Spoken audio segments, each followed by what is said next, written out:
तो आपण पहिल्या मंत्रावर घेतला. पार्श्वभूमीच्या दृष्टीने विद्यार्थी श्रोत्रिय, ब्रह्मनिष्ठ आणि दयाळू अशा तिन्ही गुणांनी युक्त गुरूंच्या जवळ पोहोचलेला आहे आणि त्यांना प्रश्न विचारतोय.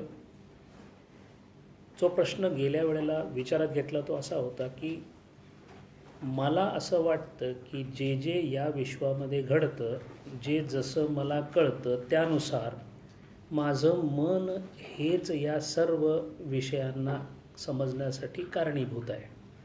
किंबहुना माझ्या मनाला जे जे वाटतं ते ते करतं, जे जे भावतं ते सुद्धा माझ्या मनाला भावतं. म्हणून माझ्या दृष्टीने मनाच्या मागे जाण्यामध्ये फारसा अर्थ नाही, कारण मन हाच आत्मा आहे किंवा अंतःकरण हाच आत्मा आहे किंवा बुद्धी हाच आत्मा आहे आणि ते अंतिम स्थान आहे असं ज्या विद्यार्थ्याला वाटतं त्याला जेव्हा गुरूंनी सांगितले की त्याच्या मागे सुद्धा एखादी शक्ती असण्याची शक्यता आहे, तेव्हा त्यांनी असा प्रश्न केला की जर विश्वातील विषयांना समजून घेण्यासाठी माझं अंतःकरण मी वापरत असेन तर विषयांचं प्रकाशन अंतःकरणामार्फत होतं इतकं मला निश्चित माहिती आहे. आणि असं जर असेल आणि तुम्ही असं जर म्हणत असाल की या मनाच्या मागेही कोणती तरी ताकद आहे, तर या मनाला प्रेषित करणारं किंवा त्या विषयांपर्यंत पोहोचवणारं असं काय आहे? केनेशितं पतती प्रेषित मनः, केन प्राणः प्रथमः प्रैतियुक्तः. कुणाला प्रेरित, कुणापासून प्रेरित होऊन हा प्राण चालतो, कुणाच्या इच्छेद्वारा कुणापासून प्रेरित होऊन हे मन विषयांमध्ये पडतं. केनेशितां वाचम इमां वदंती, ही वाचा कोणाच्या इच्छेने बोलते. चक्षुः श्रोत्रम कौ देवो युनक्ती, कोण असा तो प्रसिद्ध देव आहे की ज्याच्या प्रेरित करण्याने चक्षु श्रोत्र हे इंद्रिय चालतात. या सर्वांचा विषयांचा अभ्यास करताना आपण पाहिलं होतं की या सर्व प्रश्नांमध्ये मुळात ही संकल्पना की मन हे अंतिम किंवा गंतव्यस्थान नाही हे सांगण्यासाठी जे आचार्यांनी भाष्य वापरलं त्या भाष्यामध्ये असं म्हटलेलं आहे की एवम अपि प्रेषित शब्दस्य अर्थो न प्रदर्शित एव. प्रेषित या शब्दाचा अर्थ सांगतानाचा अर्थ असा होतो की मन हे जर पूर्ण चेतनामय असेल तरच त्याला कोणत्याही विषयांचं प्रकाशन करण्याचा अधिकार आहे. पण मन किंवा अंतःकरण चतुष्ट हे जड असल्यामुळे केवळ त्याच्याद्वारे कशाचंही प्रकाशीकरण शक्य नाही. म्हणून ज्याप्रमाणे इंद्रियांचं कार्य असलेल्या वस्तूच्या ज्ञानासाठी सहाय्य किंवा मदत करणे इतपतच आहे, तद्वत अंतःकरणाचं कार्य हे ज्या इंद्रियांनी जी गोष्ट जाणली त्या जाणलेल्या गोष्टीचं ज्ञान करून देणे इतकंच अंतःकरणाचं काम आहे. आणि असं जर मग असेल तर याचा अर्थ असा आहे की त्याच्या मागे अजून एक कोणती तरी अशी शक्ती असावी की ज्या शक्तीचा अभ्यास करणं आता विद्यार्थ्याला गुरुच्या समोर अनिवार्य झालेलं आहे. आणि या अनिवार्यतेतून एक महत्त्वाची संकल्पना पुढे येते, ती त्या दुसऱ्या मंत्रामध्ये मांडलेली आहे. प्रश्न असा आहे की कोण ऐकतं, कोण पाहतं, कोण विचार करतं. आणि हा जो विचार आहे हा जर अशा शक्तीमुळे होत असेल की जी काहीच करत नाही, या संपूर्ण स्पेक्ट्रमच्या एका बाजूला इंद्रिय आहेत, ती जर मनाने संयुक्तिक किंवा प्राणाने संयुक्तिक नसतील तर काहीच करू शकत नाही. उदाहरणार्थ एखादं इंद्रिय बाध झालेलं असेल, जन्मजात त्याच्यामध्ये काही दोष असेल तर त्या इंद्रियाकडून कोणत्याही प्रकारचं प्रकाशन होऊ शकत नाही. म्हणजे इंद्रियामार्फत येणाऱ्या संज्ञेला आत घेऊन येण्या इतपतच कार्य आहे.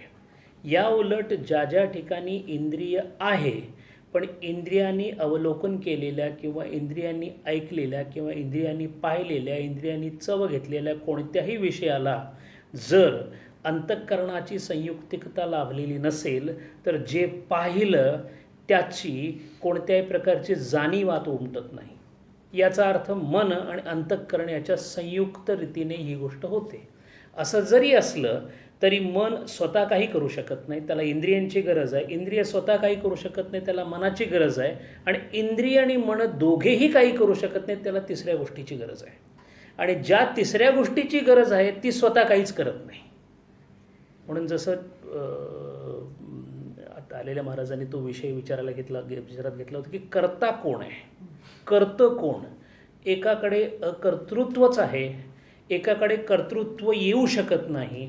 मग या सगळ्या गोष्टीमध्ये कर्तृत्व कशा प्रकाराने येतं, कुणावर तो नेमका आरोप येतो आणि तो तशा पद्धतीने काय येतो, याचा थोडासा उहापोह जो आहे तो या दुसऱ्या मंत्रामध्ये झालेला आहे. आणि जर असं असेल तर कशा नेमक्या पद्धतीने ज्ञानाची प्रक्रिया होते. आणि ही ज्ञानाची प्रक्रिया जे दिसतं आणि जो कळून घेतो याचा एकामेकाशी असणारा संबंध म्हणजेच दृश्य आणि दृक् यांचा विवेक. विवेक सामर्थ्यात संसारात प्रमुच्यते. हा विवेक जर कळला तर यापैकी चेतन तत्व जे नाही ते मी नाही असं समजून मला या चेतन तत्वावर जो अध्यारोप झाला आहे त्याच्यामुळे होणाऱ्या सुख आणि दुःख या त्रासातून माझी मुक्तता होईल. त्या मुक्तीला मोक्ष असं म्हणतात. शास्त्रीय दृष्टीनं जर चेतन तत्व वेगळं असेल आणि मी तो चेतन तत्व असेल आणि आत्ता माझी परिस्थिती मी ते चेतन तत्व नाही याबद्दल माझी खात्री झालेली असेल तर नाहीपासून आहेकडे होणारा जो प्रवास आहे तो प्रवास माहिती करून घेण्याचा हा दुसरा मंत्र आहे. या मंत्रामध्ये जो अडचण येते ती अडचण ज्या प्रकारची आहे ज्याच्यामध्ये कर्तृत्व नेमकं कुणाकडे द्यायचं ही अडचण आहे. याला कर्तृत्व वागोरा असं म्हणतात. वागोरा म्हणजे संस्कृतमध्ये ट्रॅप.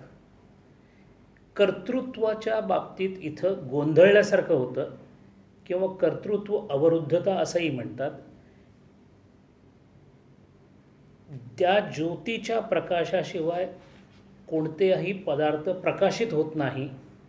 ज्योत स्वतः प्रकाशित करण्यामध्ये कोणतंही स्वारस्य घेत नाही. केवळ पदार्थ असल्याने तो कळत नाही. प्रकाशित झाल्याशिवाय प्रकाशित झालेल्या पदार्थाचं ज्ञान होत नाही. म्हणजे प्रकाश, वस्तू, त्या वस्तूचं ज्ञान करून घेणारी एक मधली अवस्था, या तिन्हींची एकत्र एकसमयावच्छेदे उपस्थिती ज्ञानासाठी आवश्यक आहे. आणि म्हणून ज्ञान जेव्हा करून घेण्याची गोष्ट असते तेव्हा तिथं ज्ञाता, ज्ञान आणि ज्ञेय अशी त्रिपुटी असते. आणि या त्रिपुटीच्या संदर्भामध्ये हा मंत्र असं सांगतो की श्रोतश्र श्रोत्रम मनसो मनोयत वाचोह वाचम सौ प्राणस्य प्राणः चक्षुश्च चक्षुः अतिमुच्छ धीराः प्रेत्यास्मा लोकात अमृता भवन्ति असा मंत्र आहे. श्रोतस्य श्रोत्रम, श्रोत्राचा श्रोत्र, कानाचा कान. इथे सगळीकडे षष्ठी विभक्ती वापरलेली आहे. आणि गमतीचा भागमध्ये केवळ वाचेच्या बाबतीत मात्र द्वितीय विभक्ती वापरलेली आहे. श्रोत्रस्य श्रोत्रम, मनसो मनो षष्ठी आहे. यत वाचोह वाचम असं म्हटलेलं आहे. वाचस्य वाचम म्हटलेलं नाही. वाचोह वाचम सौ प्राणस्य प्राणः चक्षुष्य चक्षुः अतिमुच्छ धीराः. जो श्रोत्राचा श्रोत्र, मनाचा मन, वाचेचा वाक, तसेच प्राणाचा प्राण आणि डोळ्याचा डोळा वेगळा आहे असं जाणतो, अशी ज्याची खात्री झालेली आहे तो अतिमुच्छ धीराः. अतिम उच्च नाही, अतिमुच्छ. मुच्छ म्हणजे सोडणे, त्याग, विस्विषित करणे किंवा एखादी पकड ढिली करणे. म्हणजे विषयांच्या बद्दल असणाऱ्या अज्ञानाची जी पकड आहे ती ढिली करण्यासाठी त्याग सांगितलं आहे, वैराग्य सांगितलं आहे. वैराग्य दिसणाऱ्या आणि असणाऱ्या वस्तूंबद्दल सुरुवात करावी लागते. वैराग्याची सुरुवात ही इहा अमूत्र फल भोग विराग असं म्हटलेलं आहे. यापैकी इह म्हणजे इथं असणारे ज्या गोष्टी आहेत, अमूत्र म्हणजे ज्यांचं अजून पुण्यफल किंवा पापफल यायचं आहे ते, या सर्वांच्याच पेक्षा जो त्यागाची पातळी जेव्हा वर वर जाते तेव्हा सगळ्यात शेवटचा जो त्याग आहे, अत्युच्च त्याग जो आहे, अतिमुच्च जो आहे, तो म्हणजे अज्ञानापोटी जे काही मला माझं वाटतं ते सोडून देणे हा सगळ्यात मोठा त्याग समजला गेला. वस्तुत्यागापेक्षा विचारांच्या तर्फे अहंकाराचा त्याग हा अंतिम त्याग आहे, असा अतिमुच्च त्याग करणारा जो कोणी धीर पुरुष असेल, धीरा हा. आणि धीर या शब्दाची आपल्याला जी समजणारी व्याख्या आहे की धीर म्हणजे जो अत्यंत गंभीर किंवा धीर गंभीर आहे. धीर या शब्दाचा ध किंवा धी या धातूशी संबंध आहे. धीराती राती गृह्णाती अशा एक प्रकारे धीराची व्याख्या सांगतात. आणि दुसरी व्याख्या अशी आहे, विकार हेतौ सती न विक्रयन्ते इति धीरः. विकार करण्याजोग्या सर्व गोष्टी आजूबाजूला असताना सुद्धा जो आपल्याला विकारांनी प्रभावित करून घेत नाही त्याला धीर असं म्हणतात. असा तो धीर जो अत्युच्च त्याग करतो, ज्याच्यासाठी तो हे जाणतो की कानाचा कान वेगळा आहे, डोळ्याचा डोळा वेगळा आहे, वाचेची वाचा वेगळी आहे, मनाचं मन वेगळं आहे आणि प्राणाचा प्राण वेगळा आहे. असा जो आहे तो असं जाणल्यामुळे प्रत्यास्मा लोकात, प्रत्यास्मा लोकात म्हणजे प्रेत असं प्रेताची इथे व्याख्या आहे. प्रेत दोन प्रकारांनी पुढे भाषामध्ये येईल. ते प्रेत म्हणजे ज्याच्यामध्ये प्राण नाही त्याला प्रेत आपण म्हणतो एक व्याख्यानुसार.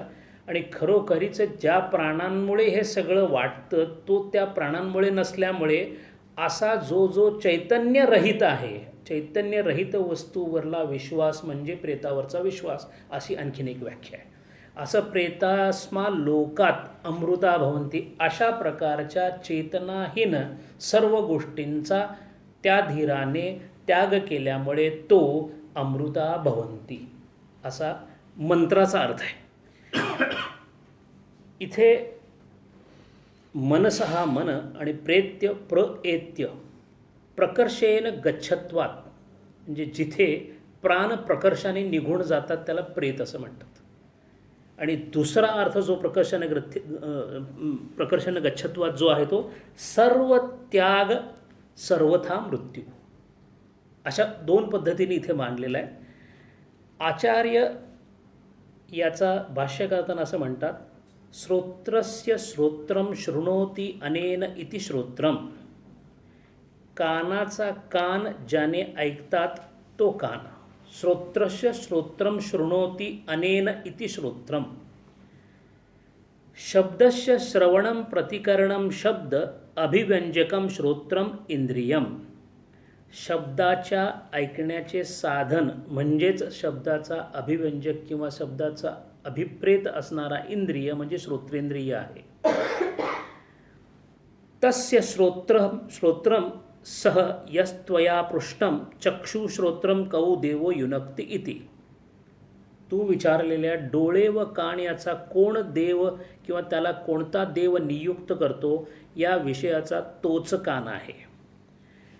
इथे आचार्य असं म्हणतात की कानाचा कान किंवा डोळाचा डोळा म्हणण्याचं कारण काय. दोन गोष्टींनी अशी संकल्पना होऊ शकते की प्रत्येक गोष्टीच्या मागे कर्ता असतो याची आपल्याला दृढ भावना झालेली आहे. आणि जो कर्ता असतो, कारण जिथे जिथे कार्य आहे तिथे तिथे कारण आहे आणि कार्याचा ऱ्हास कारणात होतो. ज्या वेळेला कार्य कारणासहित संपतं त्यावेळेला ते अस्तित्वात राहत नाही. असं जर असेल तर माझ्याकडून होणाऱ्या कार्यासाठी एक कर्ता मी माझ्या मनामध्ये नेहमी योजलेला असतो.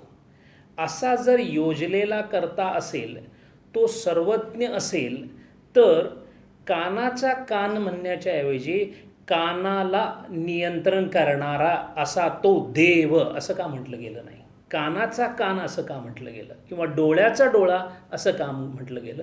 म्हणून पूर्वपक्ष इथं असा विचार करतोय की या 5 इंद्रियांना नियंत्रित करणारा मनासहित प्राणासहित अशी कोणती तरी व्यक्ती, अशी कोणती तरी रूपात्मक गोष्ट असावी जी या सर्वांना नियंत्रित करत असेल. आणि अशा प्रकारची संकल्पना होण्याचं कारण म्हणजे साधारण स्वर्गलोक आणि देव याशाशी संबंधित अशा ज्या ज्या काही संकल्पना आहेत त्या संकल्पनेनुसार तो कर्ता, तो हर्ता, तो तो नाश करणारा, तो उत्पन्न करणारा, अशा प्रकारच्या देवांच्या बाबतीतल्या संकल्पना मनामध्ये असल्यामुळे या मनाच्या मागे कोणीतरी आहे इतपत मी मान्य करेन.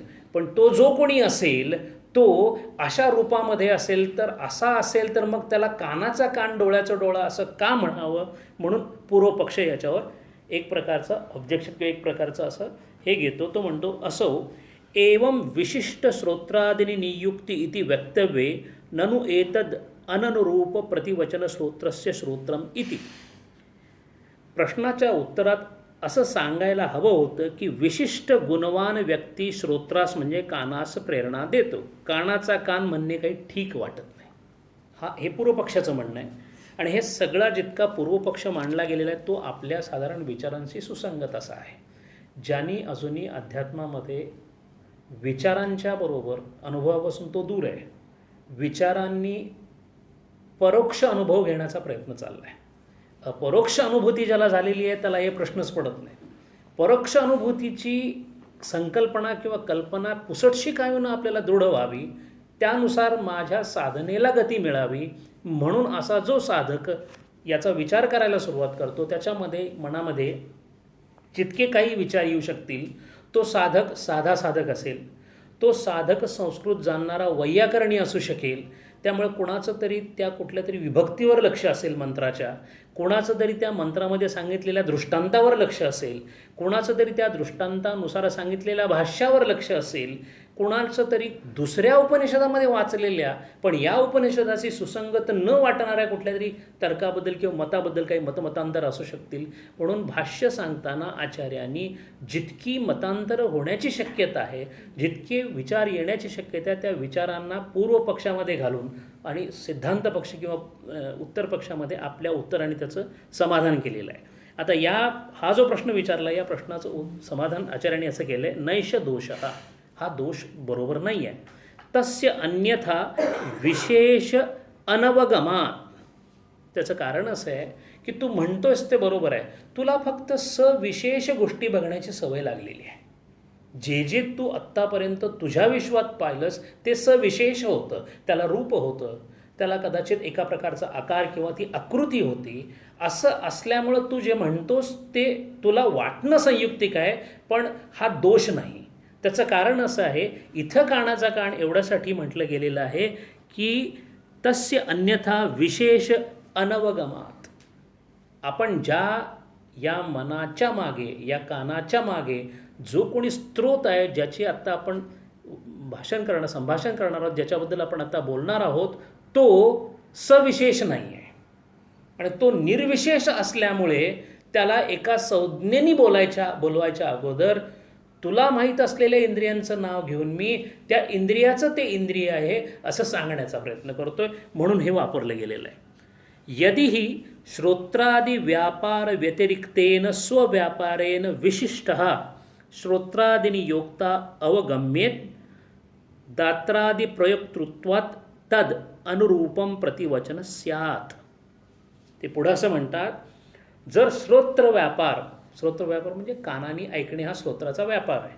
जर श्रोत्र व्यापार व्यतिरिक्त स्वव्यापारयुक्त असा कोणी विशेष योजक असेल, जसे इथे त्यांनी उदाहरण घेतलेलं आहे दृष्टांतासाठी, एखाद्या शेतकऱ्याने आपल्या शेतामध्ये हातामध्ये विळा वापरून सिकल किंवा विळा जे आहेत विळा वापरून जशी शेती करावी, इथे कर्म करणारा कोणीतरी असल्यामुळे कोणत्या तरी प्रकारचं इंद्रिय त्याच्याकडे आहे म्हणून इंद्रिय किंवा करण म्हणून वापरला गेलेला विळा आणि वापरणारा शेतकरी, अशा पद्धतीचं आपल्या मनामध्ये हे बसल्यामुळे असा जर स्वव्यापार करणारा कोणी असेल म्हणजे ज्याच्यासाठी कर्माची नियुक्ती झालेली आहे तिथं कर्ता असू शकेल.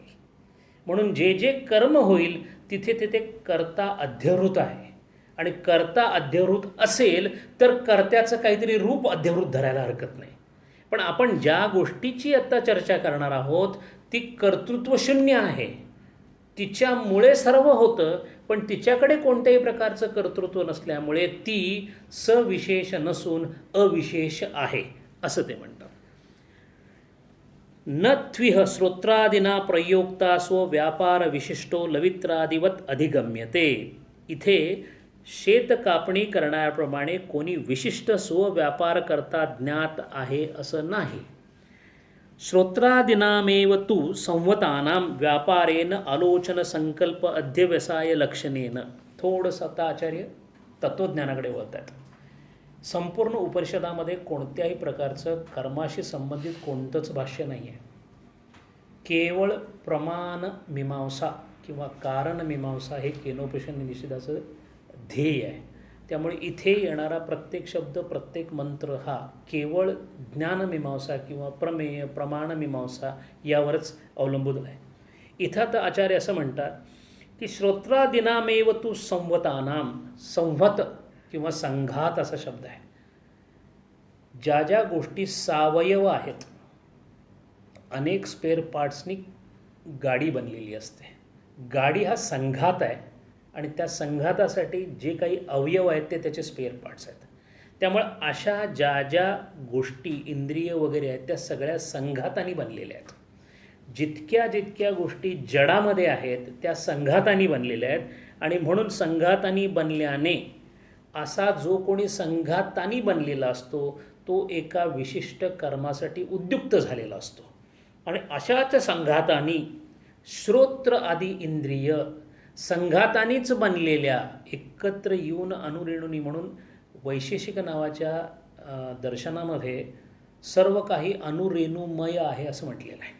आणि ह्या अनुरेणूंचा विशिष्ट संघात झाल्यामुळे वेगळे वेगळे पदार्थ बनलेले आहेत असा त्यांचा दावा आहे. तोच सिद्धांत अद्वैतामध्ये थोडा वेगळ्या पद्धतीने घेतला गेला आहे की अंतःकरणसुद्धा जड असल्यामुळे ते संघात पूर्ण आहे. आणि असं अंतःकरण जे संघात पूर्ण आहे ते त्या त्या विषयांच्या व्यापारासाठी काय काय करतं. आलोचन संकल्प अध्यवसाय लक्षणेन फलावसान लिंगेन अवगम्यते. असं जे संघातानी बनलेलं आहे ते 2 किंवा 3 विशिष्ट अशा विशेषणांनी जाणलं जातं. त्याचं वैशिष्ट्य म्हणजे असं आहे की ते हमेशा ते नेहमी आलोचन करत असतं. लोकृ धातू आहे लोचन याच्यामध्ये. पाहणे म्हणजे आजूबाजूला असणाऱ्या प्रत्येक गोष्टीचा ज्ञान करून घेण्याची प्रवृत्ती. आणि लोचन म्हणजे केवळ चक्षुसाठी तद्वत बाकीच्या 5 इंद्रियांसाठी सुद्धा बाहेरच्या वस्तूंचं ज्ञान करून घ्यावं असं संघात असलेल्या त्या अंतःकरणाला वाटतं. ते कशा पद्धतीने अंतःकरण ते काम करतं तेव्हा अंतःकरण नावाची एक अशी अत्यंत सूक्ष्म तरल प्रमाणाने सिद्ध करता येणारी पण प्रत्यक्ष दाखवता न येणारी अशी जी वस्तू आहे जिचं सर्वात अत्यंत जवळीक ती त्या चिदाभासाशी आहे. आणि तीच केवळ अशी आहे की जी चिदाभासाला आपल्यात सामावून घेऊ शकते. त्याच्यापेक्षा इतर वस्तू अत्यंत जड असल्यामुळे अत्यंत तरल असणाऱ्या त्या अंतःकरणामध्ये त्या अंतःकरणाच्या 4 पदरातील अत्यंत तरल असणाऱ्या बुद्धीमध्ये आभासाचं स्पष्ट प्रतिबिंब पडण्याची योजना आहे. या आभासाच्या प्रतिबिंबाच्या जोरावर त्या ज्ञानमय चेतनाशक्तीचे प्रतिबिंब बुद्धीत पडल्यामुळे मन किंवा अंतःकरण आपल्या हालचालींना सुरुवात करतं. आपल्या हालचालींना सुरुवात करण्यासाठी सगळ्यात पहिल्यांदा त्याला इंद्रियांची गरज लागते.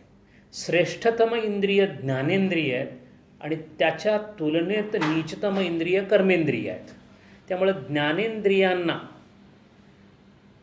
विश्वतोमुख करून असलेल्या विषयांपर्यंत जाऊन त्या विषयांची जी काही माहिती आहे किंवा ज्या विषयांचं जे ज्ञान आहे ते ज्ञान परत आणून जेव्हा ते अंतःकरणाच्या समोर ठेवलं जातं तेव्हा त्या झालेल्या ज्ञानाबद्दलची निश्चिती झाल्यानंतर ज्ञानाची प्रक्रिया वृत्तीमार्फत पूर्ण होते. ही जी प्रक्रिया या प्रक्रियेमध्ये पहिल्यांदा संकल्प आहे जो विकल्पाला जन्म देतो. म्हणजे मला काहीतरी करावं वाटणं, मला पाहावं वाटणं, मला ऐकावं वाटणं हा संकल्प आहे. त्या संकल्पाबरोबर वैविध्यामुळं संकल्पाचे विकल्प होतातच. संकल्प आणि विकल्पामधला जे अंतर आहे ते अंतर मोजता येण्यासारखं नाही असं म्हणतात. त्याची गणती होऊ शकत नाही कारण संकल्पाच्या सुरुवातीच्याच बाजूला विकल्पांची सुरुवात होते.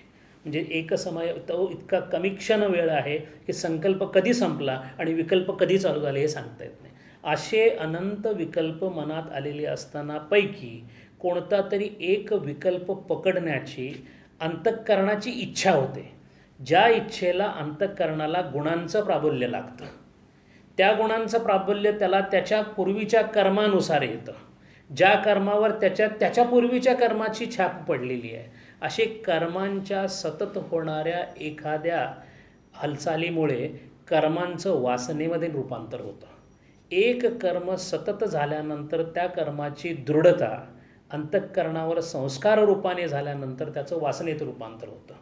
त्या वासनेत रूपांतर झालेल्या वासनेमुळे हे अंतःकरण कोणत्या प्रकारच्या विकल्पातील कोणता संकल्प उचलून धरेल हे ठरतं. आणि हे धरण्यासाठी अत्यंत वेगळ्या पद्धतीने काम करणारी अंतःकरणाचा भाग म्हणजे बुद्धी. तिचं काम फक्त अनंत विकल्पामधला जो विकल्प त्या व्यक्तीला योग्य वाटेल, जो तिच्या गुण आणि कर्म आणि वासना यावर अवलंबून आहे, त्यानुसार तो विकल्प उचलला जाईल. त्याला अध्यवसाय असं म्हणतात. अध्यवसाय म्हणजे निश्चिती करणे. असं निश्चितीकरण झाल्यानंतर फलावसान लिंगेन त्याची परिणिती ही कोणत्या ना कोणत्या तरी फलात होतेच. कारण कर्मासाठी लागणाऱ्या बहुतेक सगळ्या गोष्टी इथंपर्यंत पूर्ण झाल्यामुळे मानसिक कर्म पूर्ण झाल्यानंतर कदाचित गरज असेल तर याला कर्मेंद्रियांची जोड दिली जाते आणि ती कर्मेंद्रिय त्यानुसार ठरलेल्या अध्यवसाय किंवा ठरलेल्या निश्चितीनुसार कर्म करतात आणि त्या कर्माचं फल मिळतं. इतक्या मोठ्या या वर्तुळातून जाणारं जे काही आहे ते इंद्रियांची किंवा जडाशी संबंधित असं आहे. आणि म्हणून अस्ति ही श्रोत्रादिभिर संवतः यत् प्रयोजन प्रयुक्तः श्रोत्रादि कलापो ग्रहादिवत इति. आणि म्हणून असं कोणत्या ना कोणत्या प्रयोजनामुळे अंतःकरण उद्युक्त होऊन विषयांच्या पर्यंत जातं. आता असं जर अंतःकरण उद्युक्त होऊन तिथंपर्यंत जात असेल तर जसं ग्रह म्हणजे एखादा घर जर असेल तर त्या घराचं अस्तित्व केवळ त्या घरामुळंच आहे असं म्हणता येत नाही, कारण ते स्वयंभू नाही. याचा अर्थ त्या ग्रहाचा स्वामी असावा लागेल. तद्वत श्रोत्रादि कलापोह, या श्रोत्र हे जितकी इंद्रिय आहेत त्या सगळ्या इंद्रियांच्या ज्या ज्या घटना इंद्रियांमार्फत घडतात त्यांना प्रवृत्त करणारं कोणीतरी स्वामित्व घेणारं असं पृथक तत्व हे असलं पाहिजे असं आचार्य सांगतात. संवतानां परार्थत्वात अवगम्यते हा सांख्यांचं तत्त्वज्ञान आहे. सांख्य तत्त्वज्ञानाची सगळ्यात महत्त्वाची भूमिका अशी आहे की जे जे संघात रूपात आहे, जे जे कंपाऊंड आहे, जे जे दोन वस्तूंच्या संघाताने बनलेलं आहे, सम आघात एकत्र येणे. अहम आपण प्रार्थना म्हणतो प्रातस्मरामीमध्ये अहम न च भूतसंघः, मी भूतांचा संघ नाही आहे. याचा अर्थ असा की माझं जे तत्व, माझे जे स्वरूप आहे ते चेतन स्वरूप आहे. त्या चेतनामध्ये कोणत्याही प्रकारचा समआघात किंवा संघात नाही आहे. सांख्यांचं मत असं आहे की जिथे जिथे संघात आहे ते परार्थत्वात ते दुसऱ्यावर अवलंबून असतं, ते स्वावलंबी असू शकत नाही. संवतानां परार्थत्वात अवगम्यते श्रोत्रादीनां प्रयोक्ता तस्मात् अनुरूपम एव इदं प्रतिवचनम श्रोत्रस्य श्रोत्रम इत्यादी. आणि म्हणून जर हे सगळी इंद्रिय जर संघात असतील म्हणजे त्यांना स्वतःचं स्वातंत्र्य नसेल तर मग त्यांचा कोणीतरी स्वातंत्र्य असणारा त्यांचा नियंता त्यांच्या मागे असला पाहिजे. म्हणून आम्ही श्रोत्राचा श्रोत्र अशा पद्धतीने त्याच्या नियामक तत्वाचा निर्देश करतो. म्हणून श्रोत्रस्य श्रोत्र म्हणणं हेच योग्य आहे.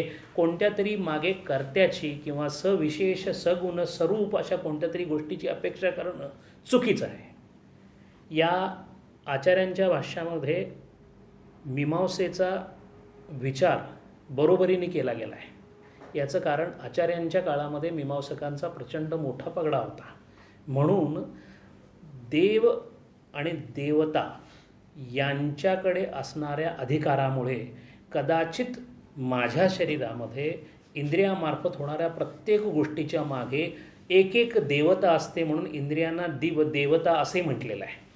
वसू किंवा देवता असं इंद्रियांना म्हणतात. मग अशा देवता असतील तर अशा सर्व देवतांची एक प्रमुख देवता कुठेतरी मागे असावी, ती मग या देवतांप्रमाणेच सविशेष स्वरूप असेल असं वाटू नये म्हणून इतका उहापोह केलेला आहे. एवढं सगळं झाल्यानंतर परत पूर्वपक्ष एक प्रश्न विचारतो, कः पुनरत्र पदार्थ श्रोत्रस्य श्रोत्रम इत्यादी.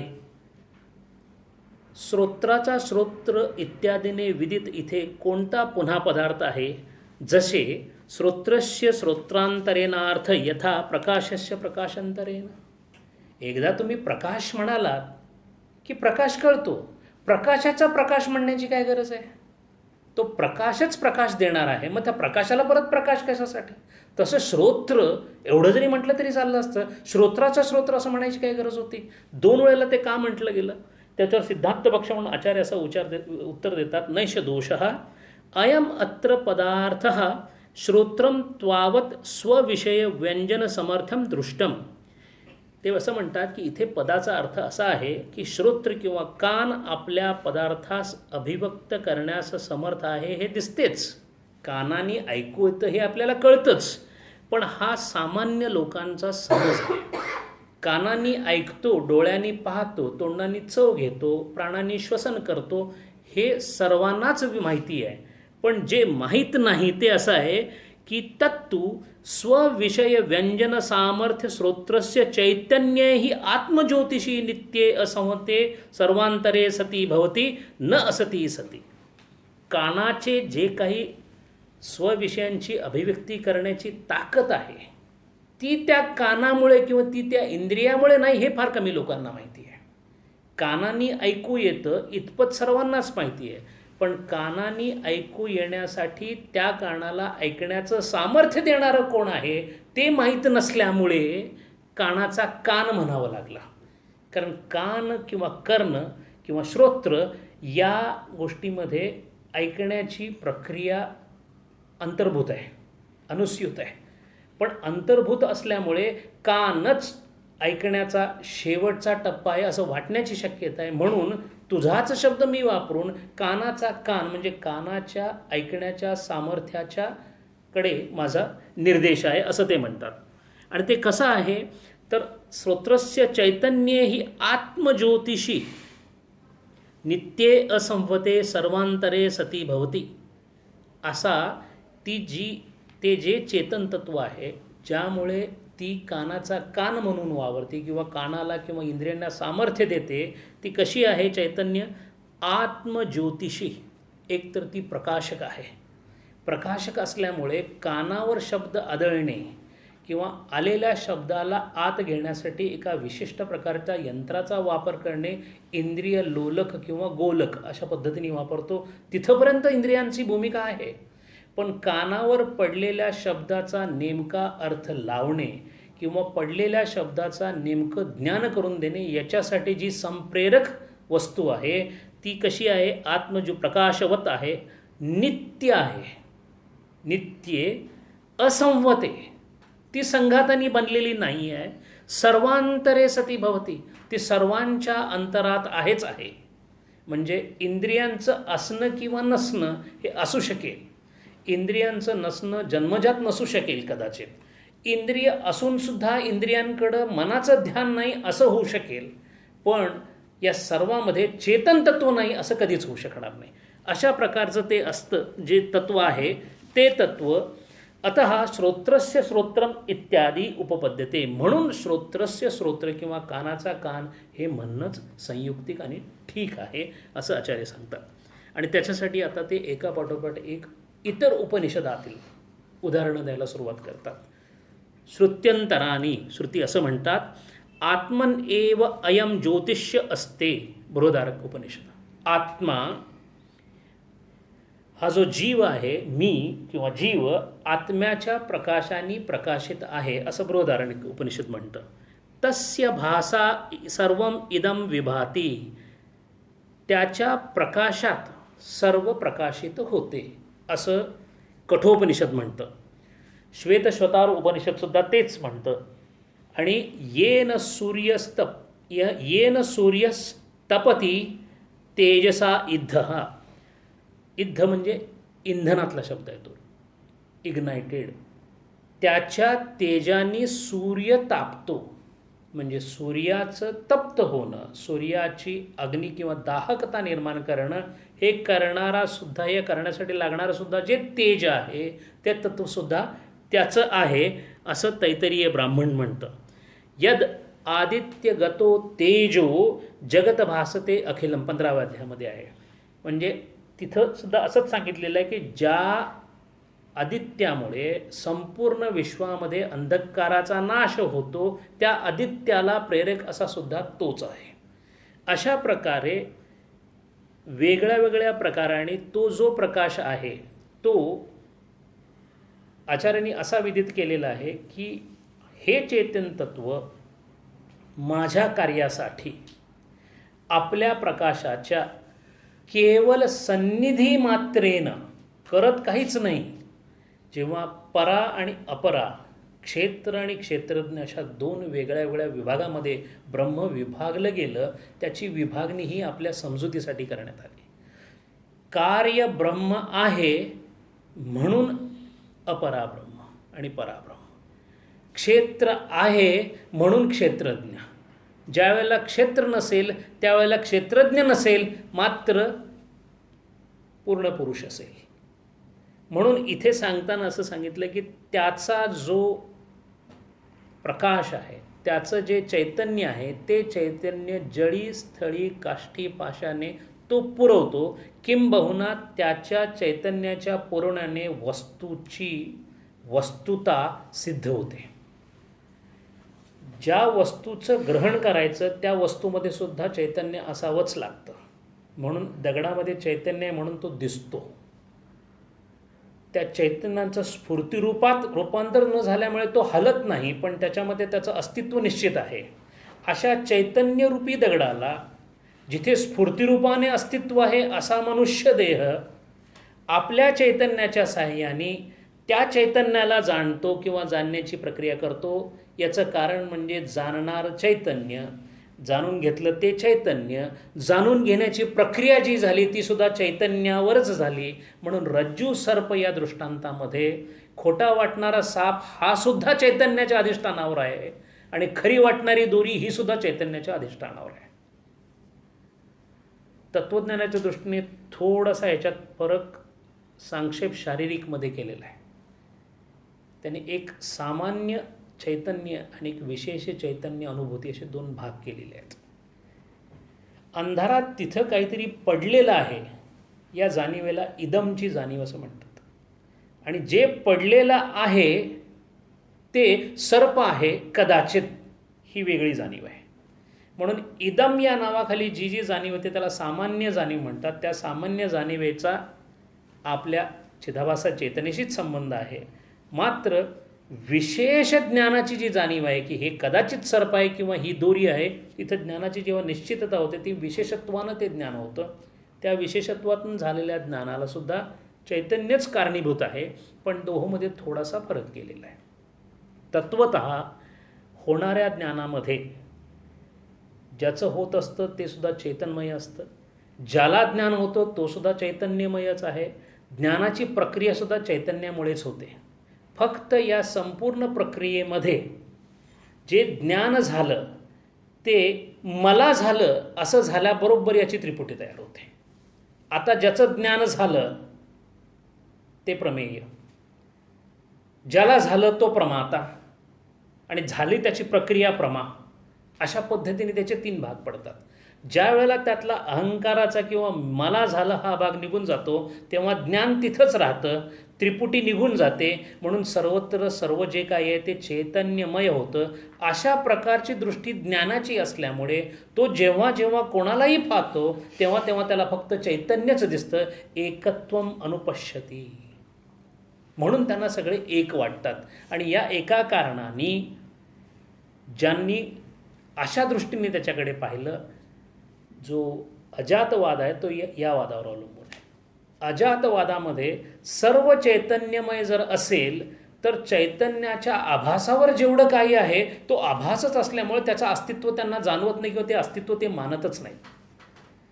पण असा विचारसागर रसामध्ये सांगितलं की जन्मजात हे सगळं जन्माला आलेलंच नाही किंवा अजातवाद आहे असं समजण्या इतपत ऋतंभरा बुद्धी असणारे फार कमी असल्यामुळे याचा शास्त्रांनी अर्थ लावावा या दृष्टीने अशा उपनिषदांनी अशा पद्धतीने अर्थ लावून घेतला ज्याच्यामध्ये तो चैतन्य, त्या चैतन्याचा आभास आपल्या बुद्धीमध्ये, त्या बुद्धीमध्ये किंवा त्या अंतःकरणामुळे तो आभास आल्यानंतर त्या आभासामध्ये असणारं जे अज्ञान आहे त्या अज्ञानाच्या पोटी मला ज्ञान झालं असं वाटतं. म्हणून वृत्तीची व्याख्या अशी केलेली आहे की अज्ञानरूपी अंतःकरणाने ग्रहण केलेल्या ज्या ज्या गोष्टी त्याला वृत्ती म्हणतात.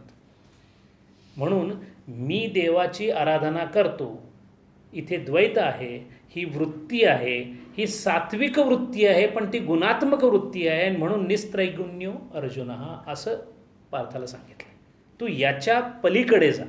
आणि म्हणून ही जी हे आहेत ते सांगताना गीता असं म्हणते, क्षेत्रम क्षेत्री तथा कृत्स्न प्रकाशयती भारत 13व्या अध्यायामध्ये आहे की या क्षेत्रामध्ये जे जे काही आहे क्षेत्री म्हणून आहे त्या क्षेत्रज्ञाकडून या क्षेत्राचं उद्दीपन झाल्यामुळे क्षेत्रज्ञ असे आपल्याला भासतात.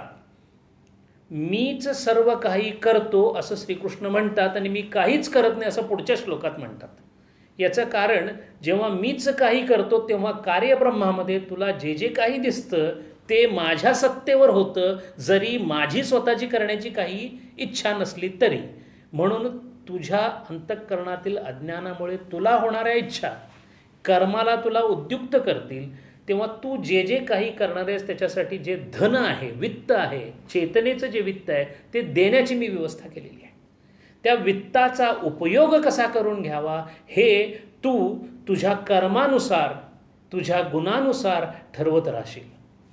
एखाद्या गुणाच्या प्रवृत्तीनुसार एखादं केलेलं कर्म तुझ्या हातून घडलं असेल तर त्याप्रमाणे त्याचं फळ देण्याची योजना मी करून ठेवलेली आहे.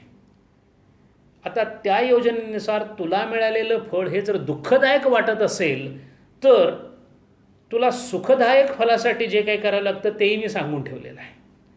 आणि सुख आणि दुःख दोन्हीही तुला हवे नसतील तर कशा पद्धतीने तू निष्काम राहू शकतोस हेही मी सांगितलेलं आहे. तेव्हा तू तिन्हीपैकी काय करावंस हा तुझ्या स्वातंत्र्याचा भाग आहे. पण केलेल्या गोष्टींच्या फलाशी तू बांधला जाशील हा तुझा बांधल्या गेलेल्याचा भाग आहे. असा तू बद्ध आहेस, असा तू मुक्तही आहेस. एक नियमाने बद्ध आहेस आणि एक कर्म स्वातंत्र्याने मुक्त आहेस. आणि म्हणून अशा पद्धतीने तू जर पुढं असशील तर गीता असं म्हणते, काठक उपनिषद किंवा कठोपनिषद असं म्हणतो, नित्यो नित्यानाम चैतन्यही चैतन्यच चेतनाम. चेतनांचं चेतन जे आहे, नित्यामधला नित्य असा जो आहे तो मी म्हणजे आत्मस्वरूप किंवा ब्रह्मस्वरूप आहे. श्रोत्रात एव सर्वस्य आत्मभूतम चेतनम इति प्रसिद्धम तदिही निवर्त्यते. इंद्रिय हीच सर्वांची आत्मभूत चेतना आहे असं सर्वांना वाटतं, हे प्रसिद्धच आहे. इंद्रियांच्या जास्तीत जास्त मनाच्या पलीकडे कोणीच जाण्याचा विचार करत नाही. कारण माझ्या मनात आलं, मी मनाप्रमाणे वागतो, पता नाही कसं माझ्या मनात आलं, जसं माझं मन सांगतं तसं मी करतो असं म्हणून सर्वसाधारण मनुष्याचे सगळे विचार मनापर्यंत जाऊन थांबतात, म्हणजे इंद्रियांपर्यंत जाऊन थांबतात. इंद्रियांच्या पलीकडचा विचार करणं हे उपनिषदांचं कार्य आहे. म्हणून अखिल विश्व माझ्या मनात आहे, मी विश्वात नाही आहे. लोक्यते इति लोकः, जेवढं माझ्या मनाने या विश्वाला जाणून घेतलं तेच माझं विश्व. विश्व त्याच्याहीपेक्षा आणखीन काहीतरी मोठं असू शकेल, पण माझ्या मनाची जी झेप आहे त्या झेपेच्या आवाक्यात जे येतं ते मन. म्हणून विश्वाच्या दृष्टीने जर पाहिलं तर मन ही अत्युच्च अवस्था आहे, कारण विश्व मनात साठतं. म्हणजे मन विश्वाला पाहू शकतं पण विश्व मनाला पाहू शकत नाही. त्याच्या पुढचा मुद्दा असा आहे की हे मन ज्या संप्रेरक तत्वावर चालतं ते तत्व मनाला पाहू शकतं पण मन त्या तत्वाला पाहू शकत नाही. म्हणजे कार्य कारणाला पाहू शकत नाही.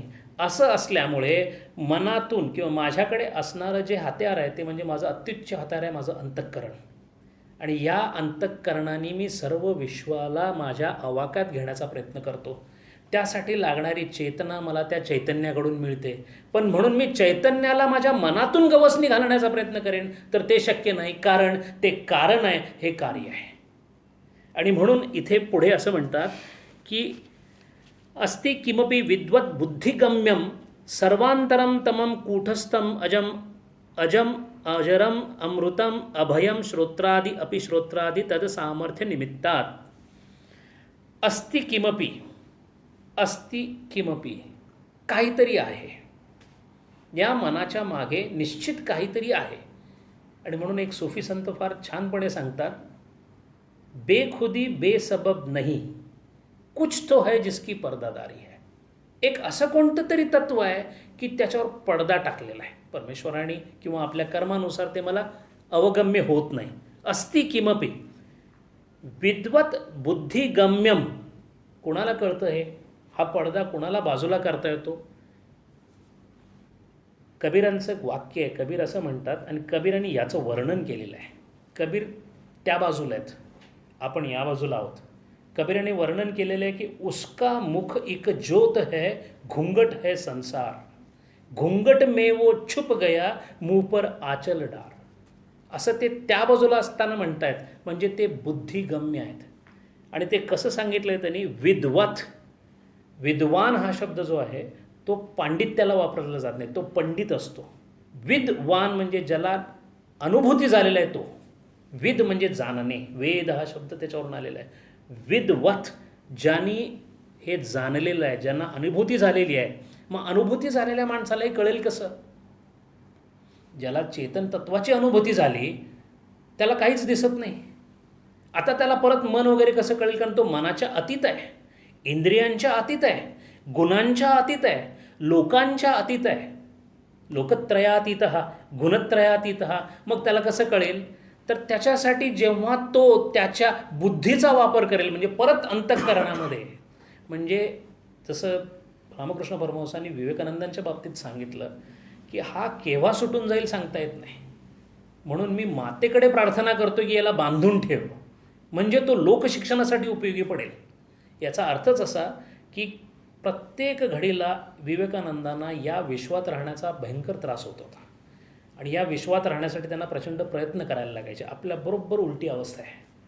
आपण मुक्तीसाठी प्रयत्न करतो, विवेकानंद बद्ध होण्यासाठी प्रयत्न करत असायचे. कारण बद्ध झाल्याशिवाय सांगता येत नाही, बोलता येत नाही, इंद्रियांचा वापर होत नाही, ज्ञान सांगता येत नाही. म्हणून अशी जी लोकं आहेत जी त्या तत्वाला पोचलेली आहेत, ते पुन्हा लोकसंग्रहासाठी जेव्हा खाली येतात तेव्हा परत बुद्धीचा वापर करतात. म्हणून एकच शब्द आचार्यांनी कसा वापरला आहे? विद्वत बुद्धिगम्य. नुसते विद्वत नाहीत, विद्वत झाले परत बुद्धिगम्य होऊन आले असे जे आहेत त्यांना हे कळतं. विद्वत बुद्धिगम्यम सर्वांतरम तमम कूटस्थम अजरम, त्यांना कळतं, आणि म्हणून ते आपल्याला सांगतात. म्हणून आज आपण अभ्यास करतो. नाहीतर एकसुद्धा विदेही झालेला सत्पुरुष आपल्या कामाला पोचलाच नसता. म्हणून गीता परत परत सांगते लोकसंग्रहार्थ.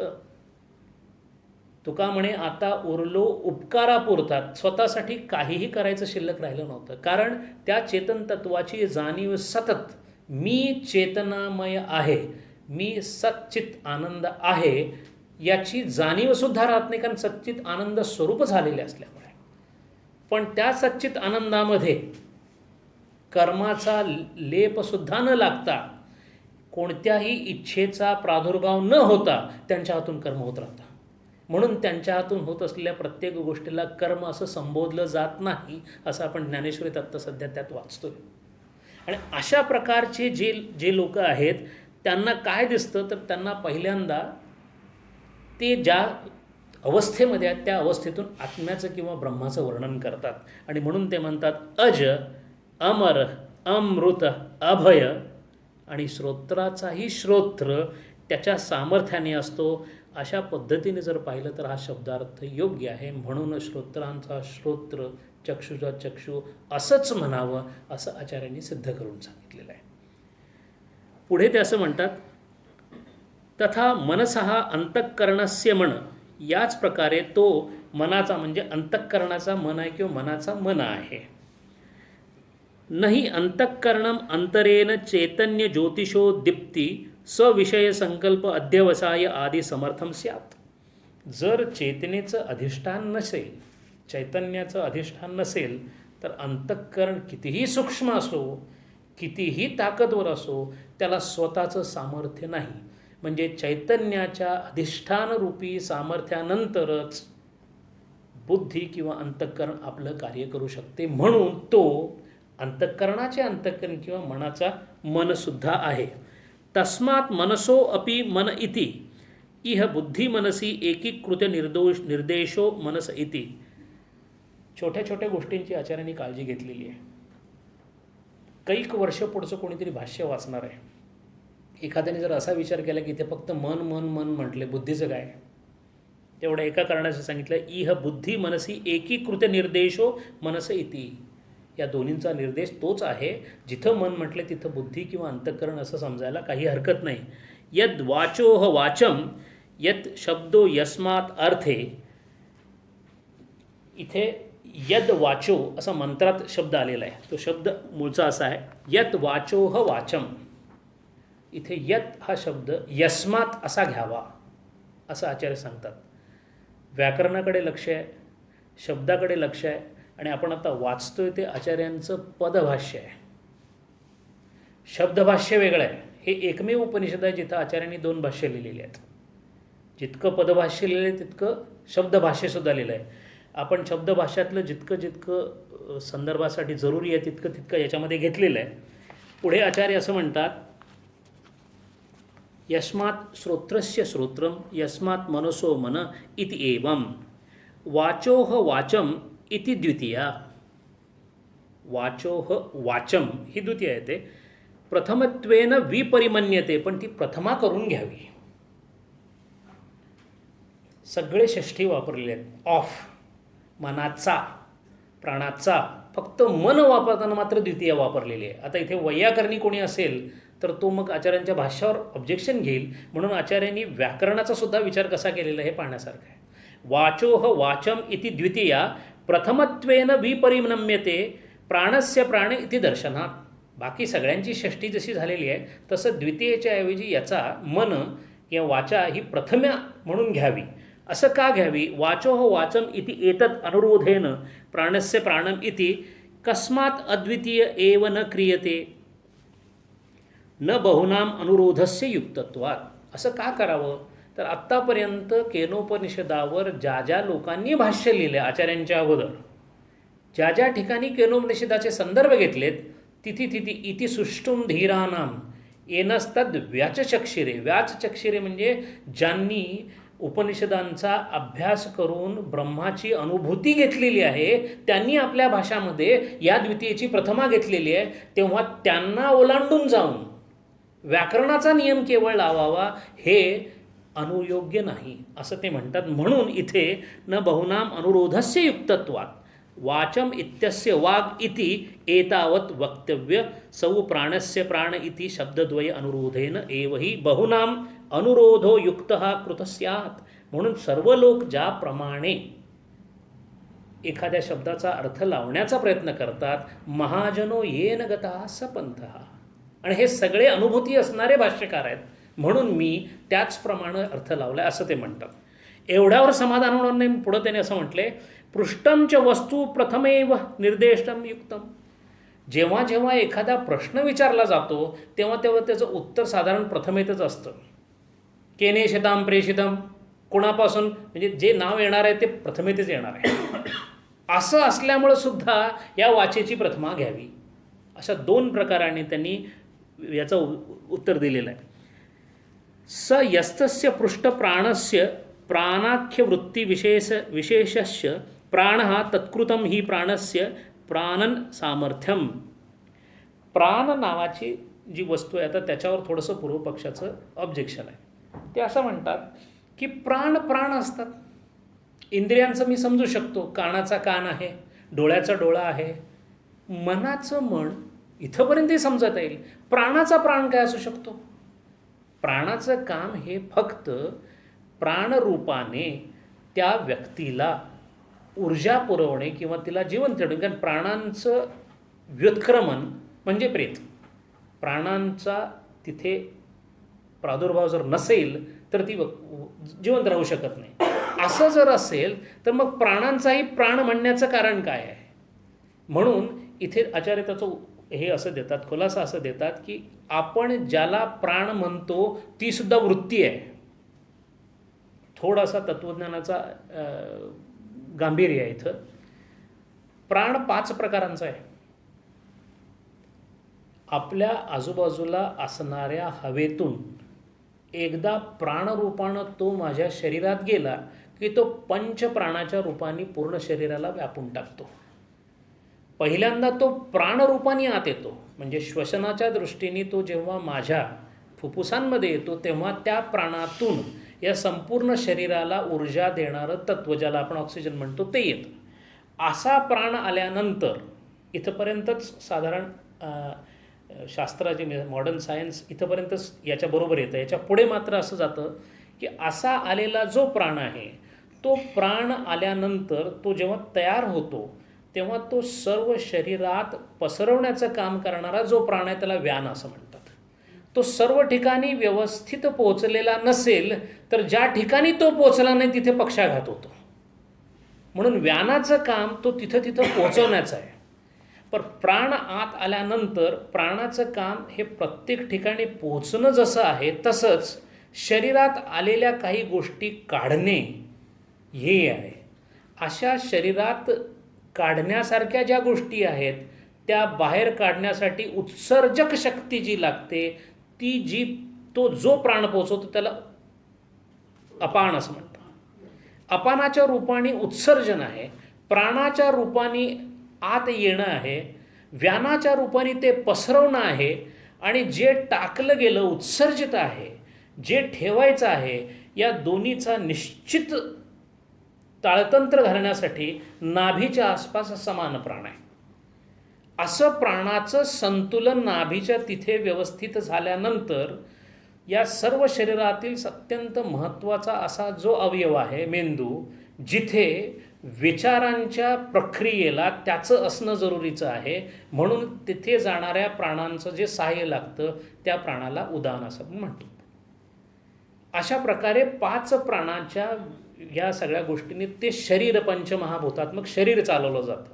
आता प्रश्न असा येतो की जर हे पंचप्राण अशा पद्धतीने काम करत असतील तर अशा पद्धतीने ते काम करावं असं नियमन करणारा प्राण कोणता? आणि म्हणून इथे प्राणांचा प्राण म्हणून हे जो प्राण आहे याला प्राणवृत्ती असं म्हटलेलं आहे. तो जो प्राण आहे तो प्राणांचा प्राण आहे असं म्हटलेलं आहे. नहि आत्मानां अधिष्ठितस्य प्राणानां उपपद्यते को हेवा यन्यतः क प्राणत्य य एष आकाश आनंदः न स्यात्. तैतरी उपनिषदामधला एक मंत्र दिलेला आहे की जर आनंद स्वरूप आकाश नसते तर कोण जीवित असते, कोणी श्वासोच्छवास केला असता. असं ते थोडासा गूढ मंत्र आहे.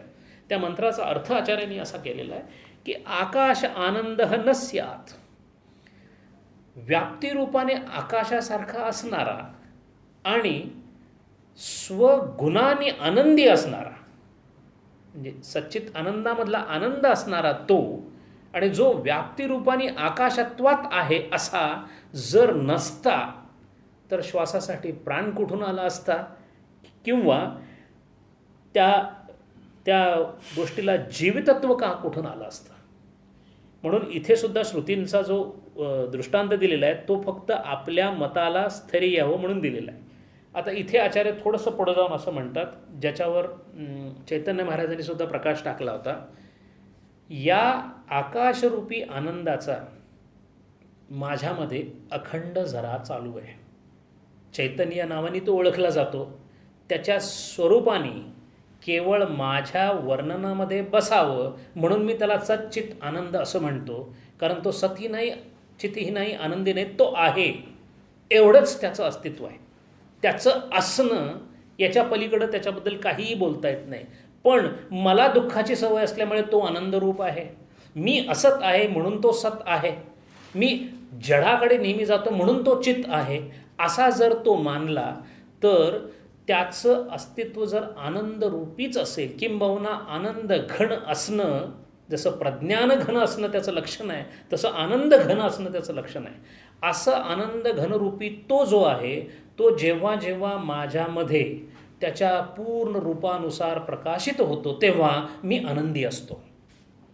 आणि त्याच्या पूर्ण आनंद रूप प्रकाशित करण्यासाठी त्याला प्रकाशित करून घेऊ शकेल अशी माझ्या पंचमहाभौतिक शरीरामध्ये एकमेव असणारी जी वस्तू, जी बुद्धी, ती जेव्हा किंवा अंतःकरण जेव्हा अत्यंत स्थिर स्थितीमध्ये असेल, त्याच्यामध्ये कोणत्याही प्रकारचा तरंग उठत नसेल, म्हणजे ती जेव्हा वृत्तीशून्य झालेली असेल, तेव्हा ते आनंदरूप जसंच्या तसं, जसं होतं तसं मला अनुभवायला येईल आणि त्या अनुभवालाच म्हणजेच आनंदरूपाला मी सामोरा जाईन. अशा प्रकारचं चित्तस्थैर्य असणाऱ्या अंतःकरणामध्ये आनंदाची व्याप्ती आणि रूप दोन्हीचाही अनुभव घेतल्यामुळे आनंदाचे डोही आनंद तरंग असं तुकाराम महाराज म्हणतात. त्यांची अशी वृत्ती सतत होती. म्हणून त्या वृत्तीत असल्यामुळे व्यवहारामध्ये असणाऱ्या अडचणींबद्दल त्यांना कधीच काही वाटलं नाही. म्हणून सोने मोती आम्हा मृत्तिके समान. अशा प्रकारची जी आहे, पुढे त्यांनी असं सांगितलं, इह अपीच वक्षते येन प्राणः प्रणीयते तदैव ब्रह्मत्वं विद्धि इति. येन प्राणः प्रणीयते, ज्याच्यामुळे प्राण प्रणन करतो, म्हणजे प्राण आपलं कार्य करतो, ज्याच्यामुळे येन प्राणः प्रणीयते, प्रनियते, नय म्हणजे घेऊन जाणे, नियते म्हणजे निश्चित दिशेने घेऊन जाणे, म्हणजे प्रकर्षेन नियते, ज्याच्या अस्तित्वावर प्राण प्रणीयते तदेव ब्रह्म, तेच ब्रह्म आहे, त्वम विद्धि इति, हे तू जाणून घे, असं उपनिषद आपल्याला सांगतो. हा जो संदर्भ आलेला आहे तो तैत्तरीय उपनिषदातला आलेला आहे. रसो वै 6 हे तैत्तरीय उपनिषदातलं आहे. रसो वै 6 मध्ये तो रसात्मक आहे असं वर्णन केलेलं आहे. मग त्याला कोणत्याही प्रकारची विकृती नसताना तो रसात्मक कसा होऊ शकेल?